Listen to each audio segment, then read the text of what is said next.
On today's topic, straight off the bat, these are 7 lessons from my 7 trading losses that I've learned last week. I know this is a new week, but I just thought about making this video because I feel like these will come in handy to anyone who are currently on the same journey as I am, right? Now, number one, straight off the bat is being impatient.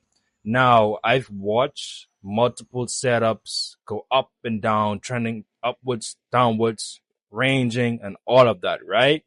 Now, I was focusing on a few pairs, and I was like, bro, I want to enter the trade because I know this is an A plus setup, right? And by me being impatient with waiting on my setup and just waiting for the market to show their hand, I end up breaking my rules and just entering trades and losing trades. I'm gonna post a screenshot probably later in the video, right? Now we totally tried my patience is my trade GBP CHF.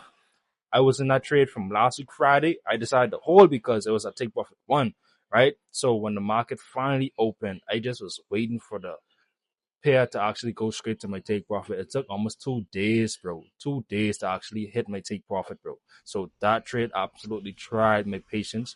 But the other trades after that, I was completely impatient, bro. I just wanted to make a quick buck. I just wanted to hurry up, reach the break even and pass phase one, bro. You see what I'm saying? But number two is basically being greedy / wanting more. Now, I just recently found out about myself that whenever I set risk reward ratio, I always aim for like 1 to 3 and 1 to 4. 1 to 4 mainly. I don't know why. But absolutely it ties back into my second lesson is wanting more, being greedy, right? But as of lately, I've been trying to actually focus on 1 to 2 because if your strategy is a 70%, 60%, 80% high win rate, if it's that high win rate, then you shouldn't be able to actually aim for those 1 to 3 and 1 to 4s, bro. My win rate is like 60, 70-ish or whatever. But this is something I just realized about myself. So I'm trying to actually practice on just aiming for 1 to 2s and manage my risk properly and just get my wins and just get up out of there, bro, and not wanting more.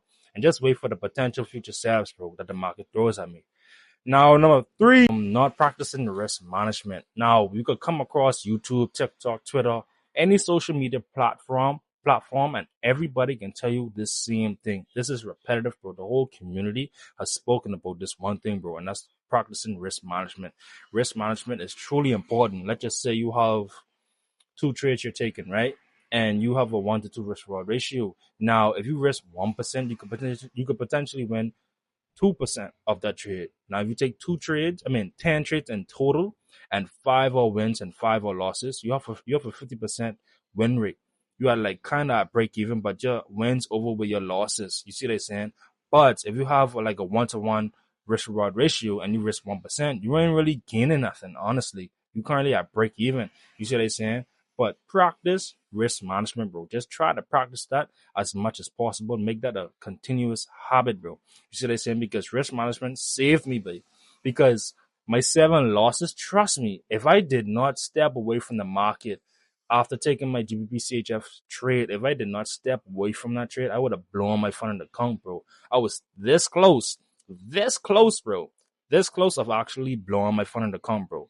This close. I want y'all to see how small it is. Let me get a little smaller than that. But I was that close, bro, from blowing my account, bro. Thank God I was just at 7%. I was at 7% drawdown. I know that ain't really something to be proud of, but I survived. I'm currently up like probably 5% in drawdown, but I know I'm gonna work my way up though. You see what I'm saying? So my next point is mixing strategies. I'm currently learning from 2 mentors. Now, off the rip, you can say, why am I learning from 2 mentors?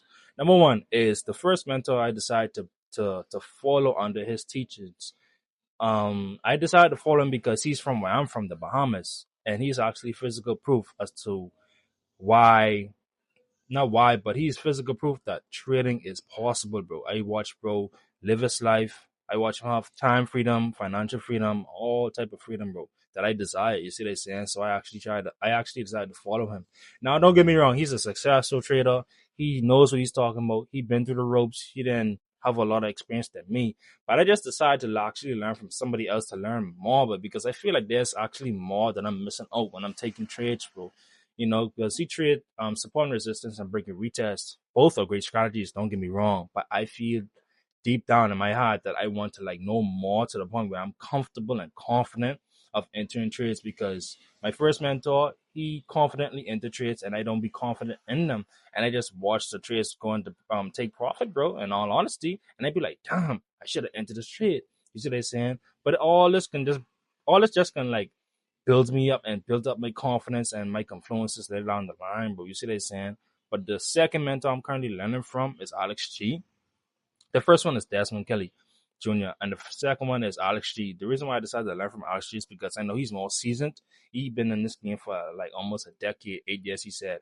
And I feel like throughout the whole of 2 weeks, I've learned so much concerned about entry and market structure and proper risk management and psychology too. You see what I'm saying? I just feel like bro provide a lot, and my first mentor. Both are great mentors, bro. I highly recommend anybody to actually learn from them. I give them their flowers. I give them their love and all that, bro. They good at what they do. 5 is not thinking about potential losses and gains. My 7 losses that I've learned that week, bro, it crushed me, bro. I wasn't even thinking about the potential losses, let alone the drawdown percentage, bro. I was not considering any of that, bro. By me not considering any of that, I basically went into hella drawdown to the point where I was like, bro, I almost blew this account, bro. You see what I'm saying? And after those 7 losses, I have to take into account that basically I have to actually manage my risk, manage my percentage, manage everything, basically be a supervisor. That's what it is. Being a supervisor over your trading. That's what it is, bro. You see what I'm saying? So this is something I'm currently learning, is basically trying to consider the potential losses and the gains. Like before entering trades, think about the losses. Think about how much you're about to lose. Not just in dollar amount, but in percentage as well, bro. Think about the percentage that you will be up or down. Either drawdown, above break even, or any of that, bro. See what I'm saying? So start taking that into consideration. Now, number 6 is focusing on too many pairs. Now, the reason why I focus on so many pairs is because there's a lot of opportunities, bro. I'm currently trying to actually figure out which trades to actually focus on. Obviously, the ones that has like more probability than the other ones, yes. But it's just like, it's so sweet because what I trade is break and retest. Support and resistance too, with some confluences as well. And trust me, bro, there's been so many opportunities where I'm like, I want to trade this, I want to trade that, I want to trade this. And I totally take the trade, whereas out of those 3, number 2, I would take number 2 because, it has a high probability, or number 3, I would take it because it has low probability. But the reason why I take the one with the low probability setup is because I see a candlestick and I feel like it will go in my direction, because the candlestick, I know the candlestick formation, I know what it means, I know which direction it'll go. And sometimes it just reverse and go the other way, bro. You see what I'm saying? It's just a part of the game. But number 7, 6, 7, not following my trading rules and plans. I had to save this one for last because I feel like if I had to prioritize this as much as any other thing, right?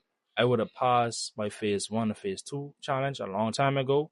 I would have prevent being a drawdown. I would have prevent actually going through the stage of doubt after taking those 7 losses, because trust me, when you take so many losses, bro, a lot of negative thoughts start to come to mind. And it's up to you whether you want to put them down or listen to those voices and take their advice, like take the negative advice, bro.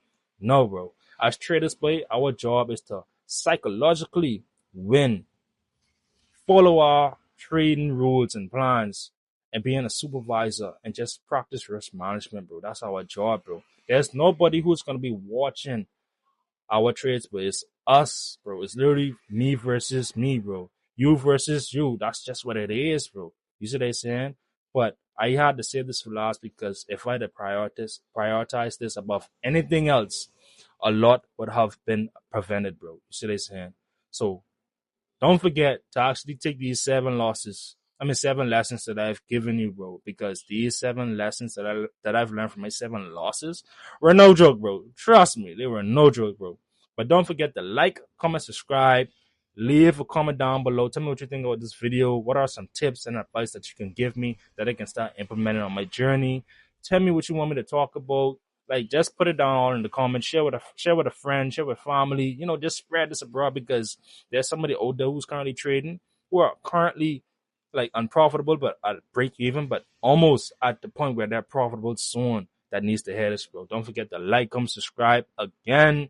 Share this video. Thank you all for watching my video. I just feel like this is probably one of my best videos, dog. You see what I'm saying? Soon enough, the quality and the quantity will increase and improve as time goes on, bro. So these are my 7 lessons that I've learned from my 7 losses. Number 1, being impatient.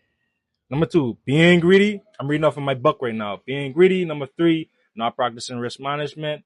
Number 4, mixing strategies. Number 5, not thinking about potential losses and gains. Before gains. Number 6, focusing on too many pairs. Number 7, not following my trading plan and rules. Y'all have a good day. Y'all be safe out there. And I love y'all. Thank y'all for watching my video. Don't forget to like, comment, subscribe, and y'all have a good one again.